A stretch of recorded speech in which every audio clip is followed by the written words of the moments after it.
The silence in that upscale restaurant was deafening. Monica had just announced our split in front of her friends and their cameras. I simply nodded, wished her well, and got up to leave. Her tears started flowing, genuine ones this time, and the whole room froze, unsure how to react. The clinking of silverware stopped. Conversations died mid-sentence. Even the waiter approaching our table came to an abrupt halt, sensing the tension radiating from our corner of the dining room. That evening wasn't supposed to be anything special. But thinking back, the warning signs had been flashing for months. I just refused to see them. That's how relationships crumble, slowly, until you're standing in the ruins wondering when it all went wrong. You tell yourself things will get better, that it's just a phase, that the person you fell in love with is still there underneath all the changes. But sometimes people change so fundamentally that there's no going back to what you had. Sometimes the transformation is so complete that you're essentially dealing with a stranger who happens to share memories with you. We'd been together 3.5 years. Met through friends at a basketball game in Phoenix back in summer 2020. She was there in a purple jersey, laughing with her group, completely absorbed in the game. My buddy Carlos and I ended up nearby, started chatting during halftime. Monica seemed genuine, funny, down to earth. She made jokes about the referees, knew the players' stats better than most of the guys there, and didn't pretend to be someone she wasn't. That authenticity drew me in immediately. She wasn't putting on a show, wasn't trying to impress anyone. She was just herself, and that self was someone I wanted to know better. The first 2 years were solid.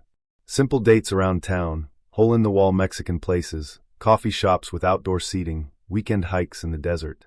Movies at my place, late-night conversations over pizza while sprawled on my couch. She'd show up at my recreational softball games, cheering from the bleachers with a beer in hand, razzying the opposing team with good-natured trash talk.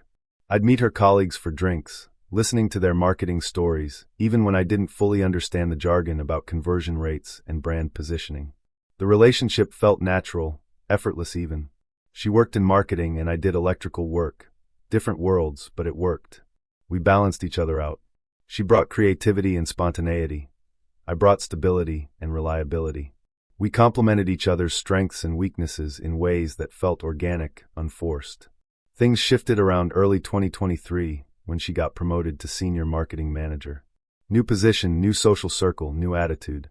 Suddenly she was attending networking events 3 nights a week, posting constantly about career growth and personal branding, using hashtags like #BossBabe and #HustleHarder. The comments started trickling in, subtle at first. My Ford looked outdated. Shouldn't I consider something more refined, more impressive? Maybe a newer model, something European? Shouldn't I consider expanding my contracting business instead of working for someone else? Her coworker just purchased a downtown loft. Wasn't that impressive?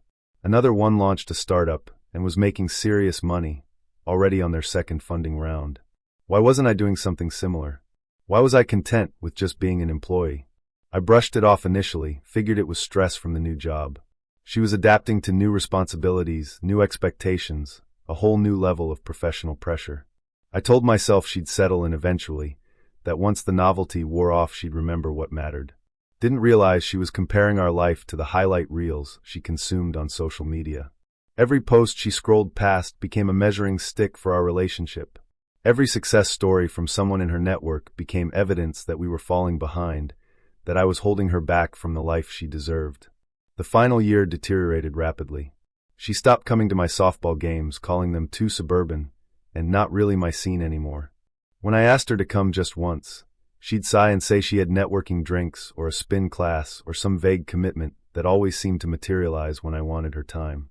Her phone became an extension of her hand, scrolling through Instagram at dinner while our food got cold, checking notifications during movies we were supposedly watching together, endless double tapping until midnight while I lay beside her in bed feeling invisible. When I expressed concern, gently suggesting maybe we should have some phone-free time together, she'd accuse me of being insecure and controlling. She'd say I was threatened by her success, that I couldn't handle her growth, that I wanted to keep her small. Arguments became routine. I'd suggest cooking together like we used to, remembering those Sunday evenings making pasta from scratch.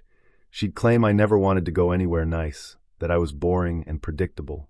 Small disagreements exploded into major fights that lasted hours, circular arguments that went nowhere. Nothing satisfied her anymore. Not my gestures, not my words, not my presence. I could feel her slipping away, could see the distance growing, but I didn't know how to bridge it. 3 weeks before that Friday, something changed dramatically. She became secretive, constantly texting, angling her screen away whenever I walked past. Phone calls in the bathroom, hushed conversations in her car parked in the driveway, sometimes for 30 minutes at a time. When I asked if she was seeing someone, she exploded, accused me of being paranoid and controlling, said I was projecting my own insecurities onto her. The anger in her response was disproportionate, which only made me more suspicious. Then suddenly she insisted we go to Cascade, this expensive place in downtown Phoenix. White tablecloths, sommelier the works. A place that required reservations weeks in advance, where entrees started at $40. Not my scene at all. She said it was important for reconnecting, that we needed to remember why we fell in love, that a special evening could fix what was broken between us. She was so insistent, so determined, that I started to hope maybe she really did want to repair things. I didn't want to go, but I agreed, hoping desperately to salvage what we had. Maybe she was right. Maybe one perfect evening could remind us both of what we'd built together. Maybe the romance of it would bring back the woman I'd fallen in love with 3 years ago. That Friday, I drove downtown after finishing work early, showering and changing into the one dress shirt I owned. The valet's expression when he saw my truck said everything, a mixture of confusion and barely concealed judgment. This wasn't the usual vehicle pulling up to their carefully maintained curb. Cascade was all mood lighting and tiny portions that cost a day's wages. Piano music drifted through conversations about nothing meaningful. Everyone spoke in hushed tones, as if regular volume might shatter the carefully constructed ambience. The whole place felt like a stage set, artificial and performative. She'd arrived early, secured a center table, nowhere private, right where everyone could watch. That should have tipped me off immediately, but I was still operating under the assumption this was about saving our relationship. I was still hoping. She looked different. A dress I'd never seen, emerald green and clearly expensive, full makeup professionally applied with perfect contouring, hair styled by someone who knew what they were doing. More effort than any previous date we'd ever been on, including the time I'd taken her to a company gala. When I sat down, her smile was the Instagram version. Practiced, empty, perfect for cameras. It didn't reach her eyes. There was calculation there, planning, something I couldn't quite identify, but that made my stomach tighten. I ordered beer from their craft selection. She ordered wine, asking the sommelier detailed questions about the vintage. We made awkward small talk like strangers meeting for the first time, discussing the weather and the restaurant's decor and an art installation she'd seen downtown. Nothing real, nothing about us. Then I spotted them. Amy and Kate, her college friend and co-worker, sitting 15 feet away with a perfect view of our table. They waved enthusiastically, exclaiming what an amazing coincidence this was. Right. In a city of millions, what were the odds they'd choose this exact restaurant on this exact night at this exact time? Their phones sat upright on their table, recording apps visible, little red dots active. They were filming everything. Every word, every gesture, every moment. This was documented. Dinner proceeded normally at first. We ordered. She got sea bass with some fancy reduction sauce the waiter described in elaborate detail. I chose the cheapest pasta on the menu because the prices made my head spin. $28 for pasta. The waiter poured water into crystal glasses with exaggerated care, as if the water itself was precious. She launched into her speech. It was clearly rehearsed. She'd practiced this in front of mirrors, adjusted the pauses for maximum impact, perfected the hand gestures. This was performance art, not genuine communication. I could almost see the script she was following. She talked about ambition, growth, needing someone who inspired her to reach higher instead of being comfortable with mediocrity. She mentioned her colleague's startup, how he'd taken risks and was now reaping rewards. Her friends' real estate investments, the passive income, the freedom. People who were going somewhere, who refused to settle for comfortable lives. People who wanted more from themselves and their partners. People who understood that life was about constant growth and evolution. The message was crystal clear. I was too comfortable. Too content with my electrical work, my truck, my softball games, my simple pleasures. Not ambitious enough. Holding her back from becoming the person she was meant to be. I was an anchor when she needed wings. She said she'd always care about me, but didn't see a future together. I was a great guy, just not the right guy for her journey. She needed someone who matched her energy, understood her vision, could keep pace with her ambitions. Someone who made her better, not comfortable. I set my fork down mid-bite, made eye contact, held it for what felt like forever. The restaurant noise faded into background static. I could see her waiting for my reaction, anticipating the scene she'd planned. Then I said simply, "Good luck to you." 3 words. Her script hadn't prepared for that. She'd expected begging, tears, a scene, the dramatic reaction she needed for her video to go viral. She'd wanted me to plead with her, to promise I'd change, to give her that moment of power where she could graciously reject my desperate attempts. This was supposed to be her big moment. I stood up slowly, pulled out my wallet, left 2 20s on the table, more than enough for my half of the meal, and a generous tip for the waiter, who didn't deserve to suffer for this, and walked toward the exit. Didn't look back. Didn't acknowledge Amy and Kate with their phones pointed at us like weapons. Just walked with steady steps, maintaining my composure. The entire restaurant went silent. You could hear that piano clearly now, playing some melancholy jazz standard. Nobody was talking. Forks stopped moving. Conversations halted. Behind me, her voice cracked. "Wait." But I kept walking. Each step felt lighter than the last. Each step was freedom. I heard her chair scrape loudly against the floor. She was getting up, the script abandoned now. Amy and Kate looked confused. This wasn't the script they'd rehearsed. Their cameras were still rolling, but they were capturing the wrong story. I stepped outside, handed my ticket to the valet. The October air felt liberating after that suffocating restaurant atmosphere. The city sounds, traffic, distant conversations, a siren somewhere, felt real in a way the restaurant hadn't. This was actual life, not performed life. A minute later, heels clicked rapidly on pavement. Monica came running out, the confidence from inside completely gone. Her mascara was already running in dark streaks. Real tears now, not performed ones. This wasn't part of her plan. "Wait," she said, breathless. "You're not even going to fight for us?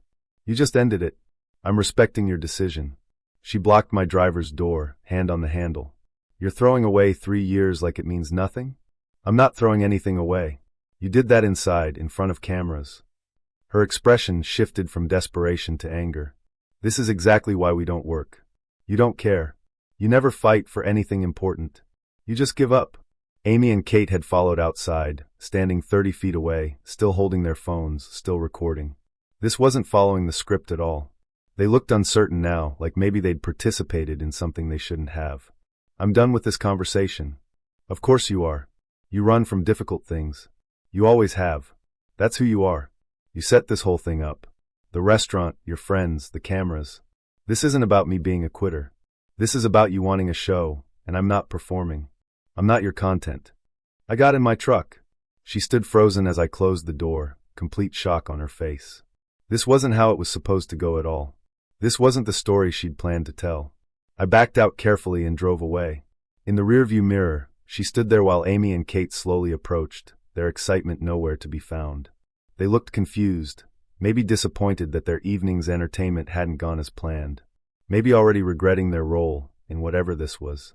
I drove through Phoenix feeling lighter than I had in months. The streetlights seemed brighter, casting golden halos in the desert night.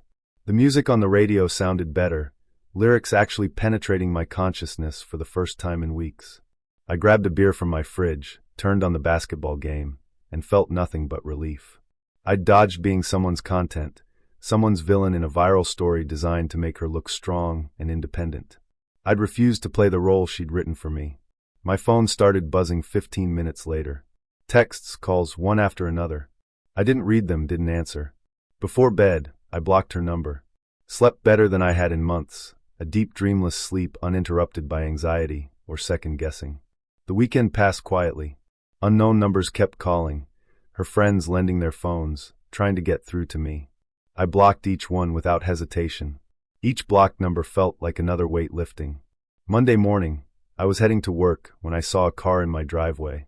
Monica got out looking completely different. No makeup, sweatpants, dark circles under her eyes like she hadn't slept all weekend.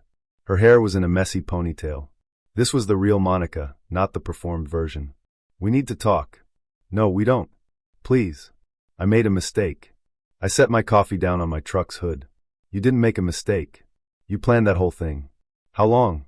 2 weeks? 3? A month?" She wouldn't meet my eyes, staring at the ground instead, at the oil stain on my driveway. You wanted to humiliate me. Make yourself look good on camera for validation from strangers. Except it didn't go the way you scripted it. I didn't give you the reaction you needed. Tears rolled down her face. I was stupid. Amy and Kate said it would be empowering, that taking control of the narrative. You're a grown woman. You made a choice. You chose to embarrass me in public. You chose to film it. You chose to make our relationship ending into entertainment. Those were your decisions. Can't we just talk? Get coffee? Like we used to. There's nothing to talk about. We're done. Accept it. I got in my truck and left her standing there in my driveway, watching me leave. That night, Carlos called. He'd heard from someone at the gym that the restaurant thing was planned over a month in advance. She'd picked Cascade specifically for its ambience and lighting, perfect for filming. She'd briefed Amy and Kate on what angles to film from, what reactions to capture, had this whole vision for it going viral. I'd beg her not to leave, make a scene, maybe even cause a disruption, and she'd look strong and independent. Thousands of likes, comments supporting her brave decision to leave a toxic relationship. The narrative was already written. Except I ruined it by just leaving calmly. Now people were asking questions. Why would someone plan a public breakup? What kind of person does that? What was she really trying to accomplish? Was the relationship actually bad, or was this all performance? I decided to focus on myself. Rejoined my Thursday softball league that I'd quit to spend more time with her, reconnecting with guys I hadn't seen in months. Started going to Jake's, this dive bar in South Phoenix. Wood paneling, neon signs advertising domestic beers, pool tables with worn felt, local bands playing classic rock covers.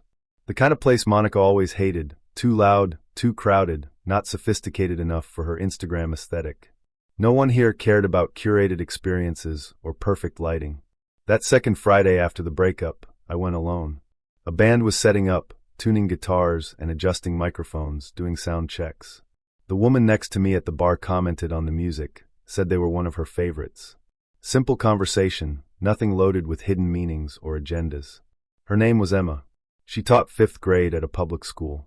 We talked for half an hour about music, Phoenix, basketball playoffs, the ridiculous heat even in October. Nothing deep, just genuine conversation between two people. When I left around 11, I felt lighter than I had in months. Didn't get her number, didn't try. Just enjoyed a normal Friday night without drama or performance. The stalking started the following week. Tuesday morning at my usual coffee shop on Camelback, the one I'd mentioned going to every morning for 3 years. There was Monica, laptop open, acting surprised to see me. Like this wasn't across town from where she lived, requiring a 30-minute drive through morning traffic. Oh hey, what are you doing here? Getting coffee. I didn't engage, just got my order and left immediately, not even waiting for my drink at the counter. Thursday evening at the grocery store, there she was again, examining produce with an almost empty basket, like she'd been waiting. Funny running into you. I completed my shopping without another word, checking out and leaving while she pretended to shop, following me at a distance through the aisles. Wednesday of the 3rd week, I was on a commercial job site checking rooftop HVAC units when my supervisor Tom came up, looking concerned. There's someone at the fence. Woman, been standing there 20 minutes watching the building. I looked down from the roof. Monica, standing outside the chain-link fence, looking up, shielding her eyes from the sun. When she saw me notice her, she actually waved like this was normal behavior, like showing up at my workplace was perfectly acceptable. Tom called building security. They had a conversation with her. She argued briefly, claiming she was just walking by, that this was a public street, then finally left when they threatened to call the police. Tom told security if she returned, they'd call police for trespassing immediately. That stopped the physical appearances, but my phone continued getting calls from unknown numbers. Emma was at Jake's that 3rd Friday. We talked longer this time, actually connecting beyond surface pleasantries.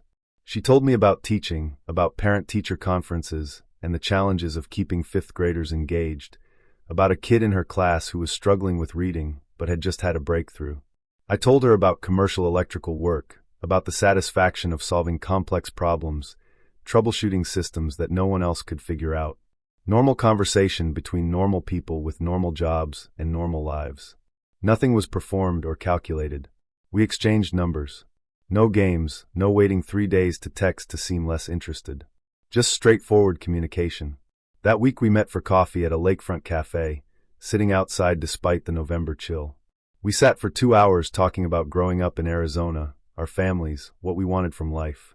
She mentioned her last relationship, how the guy couldn't handle that she made slightly more money than him, made little comments about her being too independent, too opinionated, wanting to wear the pants. That sounds exhausting. It was. People get insecure about weird things and take it out on the wrong person instead of dealing with their own issues. I finally realized I couldn't fix his insecurity for him. By the 4th week, Monica launched her next move. My old friend Tyler texted, "What's going on with you and Monica? Can you call me?" I called immediately, stepping outside my apartment. "Your ex is telling people some wild stuff. Saying you were controlling during the relationship, that you isolated her from friends, that you got aggressive when she tried to leave, that she was scared of you." My stomach dropped. Controlling, aggressive, isolating, scared. Words designed to make people question everything about me, to rewrite our entire relationship history into something dark and sinister. By Tuesday, 3 more mutual friends reached out with variations of the same question. What really happened? What's her side? What's your side? Can you explain? Monica was painting herself as the victim of an abusive relationship, saying she'd been scared of how I'd react to leaving, that my calmness wasn't dignity, but calculated emotional abuse designed to control her through silence and withdrawal, that my walking away was abandonment, proof of how little I cared. Complete fiction. But lies spread faster than truth, especially when they're dramatic and feed into existing narratives about bad relationships. I made a choice. I wasn't going to defend myself publicly. Defending myself would give her exactly what she wanted: attention, engagement, proof that she still mattered to me, proof that her words could still affect me. Emma asked me about it that Friday when we met for drinks. "How are you holding up with all this?" "Been better. People are talking, believing things that aren't true. It's frustrating. For what it's worth, I don't believe any of it." "Why not?" "You barely know me. Maybe I am all those things she says." She shrugged, taking a sip of her beer. "Because if you were actually like that, I'd have seen signs by now. Controlling guys don't give people space. They don't stay calm when challenged. They don't just walk away, they escalate, they demand, they manipulate. You've done the opposite of everything she's claiming. You've been straightforward, respectful, honest." The tide started turning a week later. Someone had saved the original restaurant video before Monica deleted it, posted it to a Phoenix forum with full context about the setup, the planning, the friends filming. The comments were brutal, calling her manipulative and calculating, questioning what kind of person plans a public breakup for social media content. Amy and Kate went private on social media immediately, locking down their accounts. Kate posted a vague apology about participating in something she regretted, about getting caught up in the moment, started untagging herself from photos with Monica.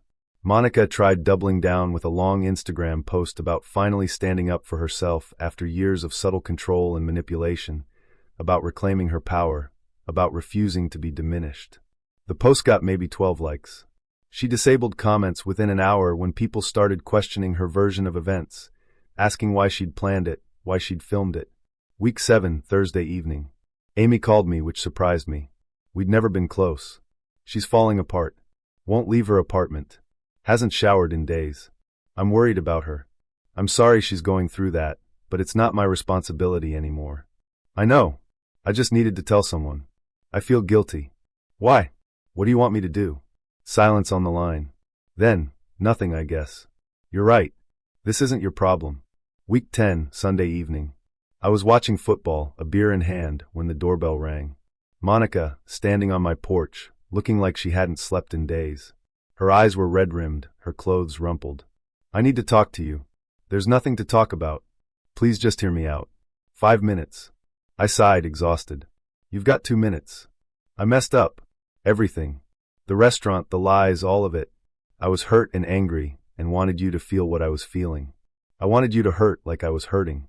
But it backfired. Everyone hates me now. I lost friends over this. That's not my problem to solve. I know, but I need you to know I'm sorry. Genuinely sorry for what I did.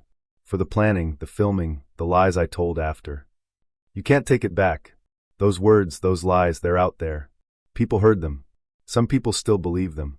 I know. I'll tell people the truth." We stood there, her waiting for something I couldn't give her, forgiveness she hadn't earned. "Is there any chance?" "No. You didn't even let me finish." "I don't need to. The answer is no. No second chance. No forgiveness right now. No staying friends. Just no. We're done. Her face crumpled, tears streaming freely now. I loved you. You loved controlling me, shaping me into what you wanted, making me into content for your life. There's a difference between loving someone and loving what they can do for you. She stood there a few more seconds, processing, then nodded slowly, walked to her car without another word, drove off. My phone buzzed. Text from Emma about lunch tomorrow, asking if I wanted to try that new sandwich place. I smiled and confirmed. Life moved on with or without Monica's permission. 5 months later, life looked completely different. I got promoted at work, lead electrician on major contracts downtown, working on high-rises and complex commercial systems. Better pay, better hours, actual respect from colleagues and supervisors who valued my expertise. The advancement Monica said I'd never achieve because I lacked ambition and drive, because I was too comfortable. Emma and I made it official after 3 months of dating. No games, no tests, just two people who enjoyed being together. We went to basketball games, grabbed dinner at random places, spent weekends doing nothing special, hiking, reading, cooking together, and it was perfect in its simplicity. She didn't need me to perform or achieve to validate her. She just enjoyed being with me. Monica became a ghost. No more appearances, no more unknown numbers calling. Just silence and absence. Her social media went quiet. Mutual friends stopped mentioning her. Because here's what I learned. Walking away from that restaurant wasn't just about ending a relationship. It was about refusing to participate in someone else's manipulation. Refusing to be the villain in a story designed to make her the hero of her own narrative. It was about maintaining dignity when someone tried to strip it away. She wanted a reaction, anger, tears, pleading, desperation. Instead, I showed her something more powerful, genuine indifference. Not the fake kind performed for show, the real kind that comes when you genuinely stop caring about someone's validation or opinion, when their presence in your life becomes irrelevant. Did Monica learn anything from all this? I don't know.